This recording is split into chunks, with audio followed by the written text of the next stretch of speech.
everybody. I'm Brittany Lewis, a breaking news reporter here at Forbes. Joining me now is Congressman Don Davis, co-chair of the For Country Caucus. Congressman, thank you so much for joining me once again. Thank you, Brittany. Good to see you. Appreciate you coming on back because you've recently returned from Mexico after traveling there with a bipartisan delegation to meet with Mexican officials as well as the president herself, President Sheinbaum, to talk about issues including border security as well as trade. So to start off our conversation, how did those talks go? We had a great trip to Mexico, traveling with a congressional delegation, French Hill, chair of the Financial Services Committee, and obviously represented the Agriculture Committee, also serve as a member of Armed Services. But while we were there, we had an opportunity to talk to the president and many others, cabinet members, as well as business leaders within Mexico. Some of the takeaways for me, one, which is so important, is the border is on the mind of the president. It was made clear to us when we were made aware that 10,000 Mexican National Guard troops had been deployed to the border. And according to their estimates, they have successfully prevented, since the beginning of this year, nearly 700,000 border crossings. This is huge. When we parallel this with the efforts with the administration, we have clearly seen the number of border crossings, unlawful crossings, come down significantly. Almost to a halt here into the country. So I think that was really reassuring to hear. But not only that, but the efforts that are underway in which Mexico is actually coordinating with the United States for surveillance to help to curtail illicit fentanyl that's making its way into the borders. But not only that, but efforts to actually tackle just the awful operations that come as a result of the cartel activities that we see that's taking place. So there's a lot that's going on, that's taking place. And, to get the update, I think is, again, reassuring.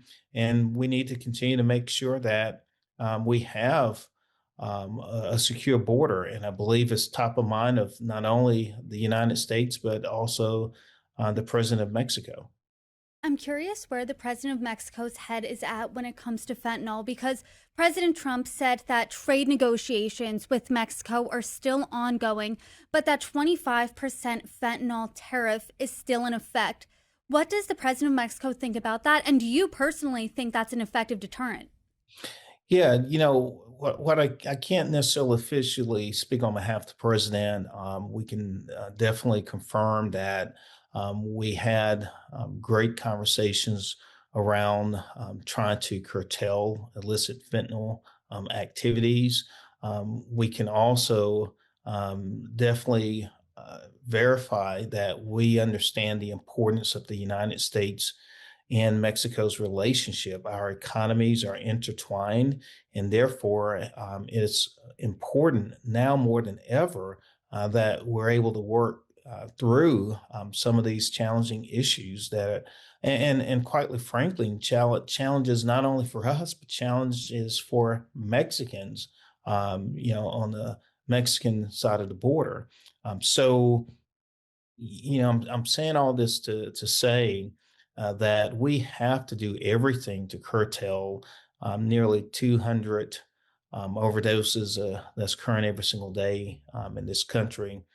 This is a major issue, and it's good to see that the U.S. and Mexico are collaborating more to at least deal with surveillance. I'm curious when it comes to trade negotiations. What were your takeaways there? Is Mexico happy with the way that they're going so far? Are you happy with the way they're going so far? What did you make of that? Yes, Mexico is the United States' number one trade partner. and we must never forget that. Our economies are so connected, so it's important to have a healthy relationship. Obviously, when we talk about trade, the number I remember, the Mexico President of Mexico implied that nearly 70,000 Mexicans have lost employment while we've been dealing with um, the issue around trade policy, and it is really important that we're able to have stable trade policy. It wasn't just the president, but we heard that loud and clear too from many of the business community while we were actually on the trip as well. So when we are now facing the renewal of the United States, Mexico, Canada agreement, this is going to be hugely important. What happens is going to impact so many. So it is important for us to get it right. And it is important, what I hear and have heard over and over and over again, is that there's stability, predictability within the trade. I know I don't need to tell you that the economy and immigration continue to be top issues facing Americans. And I always love talking with members of the For Country Caucus because it's a bipartisan group. And it seems like to me, based on my conversations, that each party in this group does a really good job of trying to see the other side, find areas of common ground. Were your takeaways with Republicans down there as well? Was it the same? Did you guys leave feeling good about the conversations? Did you leave feeling like we are on the right track when it comes to border security, when it comes to these trade negotiations? What was that takeaway really between the parties? I believe we're definitely on the right track when it comes to the border and securing the border. I truly believe, based on the conversation with the president of Mexico wants a secure border, just as we want a secure border, and they're taking steps to secure the border. At the same time, we've seen efforts that are being made to lead for a more secure border. What I would also emphasize in terms of, after taking 3 trips to the southern border, beyond this trip to Mexico, and that is we have to continue to make sure that we're screening vehicles in particular coming through the ports of entry. I believe we're moving in the right direction. We have to also continue to look at drone technology, incursions, and so forth that's taking place. Again, there's a lot going on, a lot of activity, but I would say we're definitely moving in the right direction. With regards to trade, I would love to see us move maybe a little, faster with trade. But what is most important is that we are able to get to stable trade policies, that predictability. Mexico is a great trade partner with the United States, and this is a very important relationship. Matter of fact, um, we have we have so many U.S. businesses that are up and operating in Mexico, and our economies are so interconnected. We have to get this right. I would like to see us maybe move this further along. I represent the state of North Carolina, and Mexico is one of our leading trade partners. So there's so many implications here.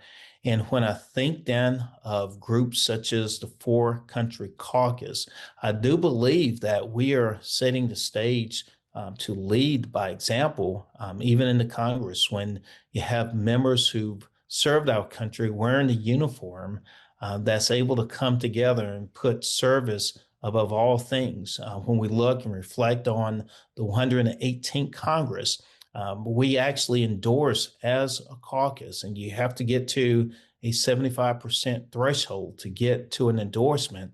Over 30 pieces of legislation that was signed into law in the 118th Congress. So far, in the 119th Congress, we've had about 14 pieces of legislation that we have endorsed so far.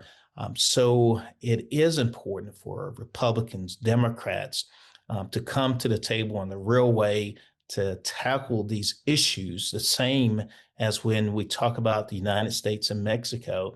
It is so important for the conversations to continue. So after we returned and the president continued the extended the terms for coming back to the table to deal with and to allow an opportunity to further develop our trade relations with Mexico. I think that was hugely important, and we have to continue to foster conversations. We have to show goodwill, and I believe that was much of this trip as well, to show goodwill, just as the president of Mexico has demonstrated as they're beefing up efforts as well to show goodwill to the United States. And it probably was a even better show of goodwill, the fact that it was a bipartisan group that went down there.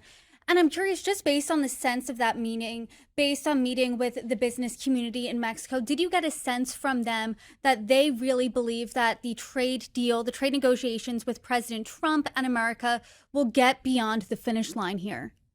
Absolutely. There was so much optimism in the room, and not only optimism, but a willingness to sit down in a real way to have these conversations. And I believe, Brittany, that this is the exact ingredients that's needed for us to get to stable trade policy. I do now want to change gears just a little bit and talk about the Russia Ukraine war, because in the past couple of days, President Trump met with the leaders of both countries, and I would love to get your take on both of those meetings. Let's start on Friday. President Trump and Russian President Vladimir Putin had a summit in Alaska. What do you think of that meeting? What were your takeaways there? Well, I would like to say it's so important for us to stand with our ally, Ukraine. And we must never forget this was an unprovoked invasion of Russia. And yes, the president is trying to talk to both sides, both parties, and the leaders of these countries to come to some sort of agreement. I think it is imperative that there is a ceasefire because there are innocent people who are being killed here. And above all, we still have to allow the diplomatic process to take its course and ideally to get to a deal that is going to work. But meanwhile, I do believe it's so important for us to continue to stand with Ukraine. I believe it's important for us to continue to make sure that they have the assistance that they need. And because of that, and with the assistance, I believe that there will be a better deal in the end. Also would say that we should not keep off the table sanctions and stiffer sanctions against Russia. But we have to always be reminded it was an unprovoked invasion by Russia. And if we don't stop Putin now and he continues, then it's going to only continue to escalate. And the worst thing that could ever happen, I believe, having served and worn uniform, is that as there's more aggression and more engagement, and we ever see today that we're now having to put the uniform soldiers from the United States on the ground. That's just not where we need to be.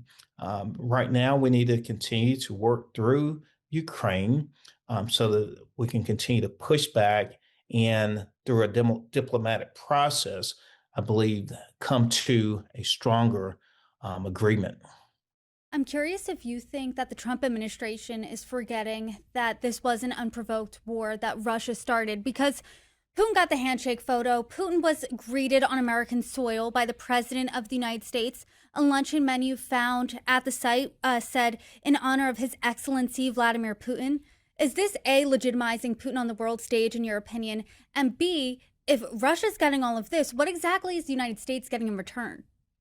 Yeah, I mean, you could arguably, make that argument that and take that position. But what I believe matters the most is our willingness and ability to stand with Ukraine to make sure that there's adequate assistance in place, to make sure that with intelligence we're sharing information and that we're doing everything that we can to equip Ukraine to be successful. And as we do that, and we're able to come through a diplomatic means of some sort of a negotiation, the more that we're able to ensure that Ukraine's able to stand the course on the front line, I believe that we walk away at the end with a better agreement on the back end. I am curious what your take is on the concessions here because President Trump, before meeting with Zelensky, he posted a host of concessions on Truth Social, including that Ukraine will not be getting Crimea back and Ukraine will not be able to join NATO. And that's how he said Ukraine can end the war. He did say in the White House with Zelensky on Monday that security guarantees would be available, including Europe will be the first line of defense, but the United States will be involved. Do you think that's a good deal here? I mean, what do you make of those conditions? I mean, you can't have a deal, in my opinion, where Ukraine's not able to become a member of NATO, or you begin the conversation by giving up sovereignty of your land. Um, Again, that's why I think it is so important for us to stand with Ukraine. And let's just be clear on this and put the dollar tag. Um, the cost of staying with Ukraine in the short term, I believe, is so much worth it and will prove to be worth it in the long term, that we have to stand on the side of Ukraine right now and to push back with some of those provisions that are being thrown out there. And what do you make of President Trump saying before the meeting that there would be very severe consequences on Russia if Putin right then and there didn't agree to the end of the war? Are we seeing any consequences now? What do you make of that? I put it this way: as commander in chief, having served in the Air Force, in this case, I'm going to reserve judgment in terms of what the president has in mind.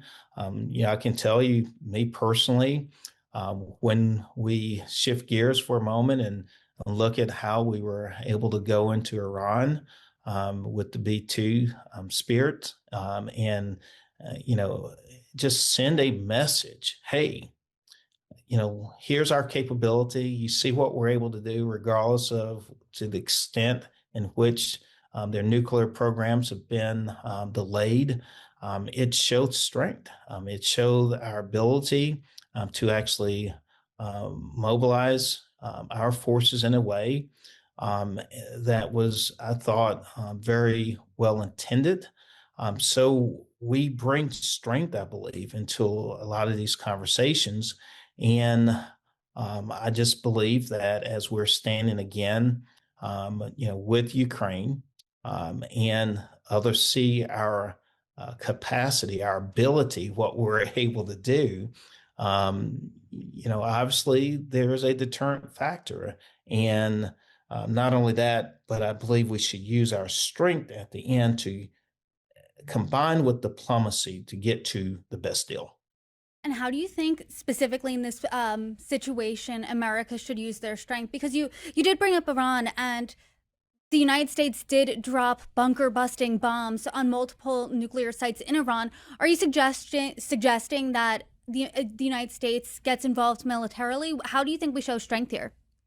I believe our best way of showing and demonstrating strength at this point in time is by clearly standing with Ukraine and making sure that they have the ability to be successful on the front line. Congressman, and what would you like to see next here? Because it doesn't seem like, as you and I are sitting here now, it doesn't seem like a ceasefire deal has been made. So what do you want to see next? Yeah, I mean, this is a process. I would not necessarily intend it, especially when you're not always dealing with those who are about fair play, especially with Putin. I would not expect him to necessarily do anything. Matter of fact, I believe that he's going to have to be forced to come to the table in a real way. And it's a process of not one particular thing. But I believe, again, the most important thing that we are able to do right here is to show and to be clear that we are standing with Ukraine, and make that clear, make it known, make it, crystal clear. There's no doubt. And I truly would then let that help drive negotiations and diplomacy. Congressman, I always appreciate our conversations. You are welcome back anytime. Congressman Don Davis, thank you so much for joining me. Thank you.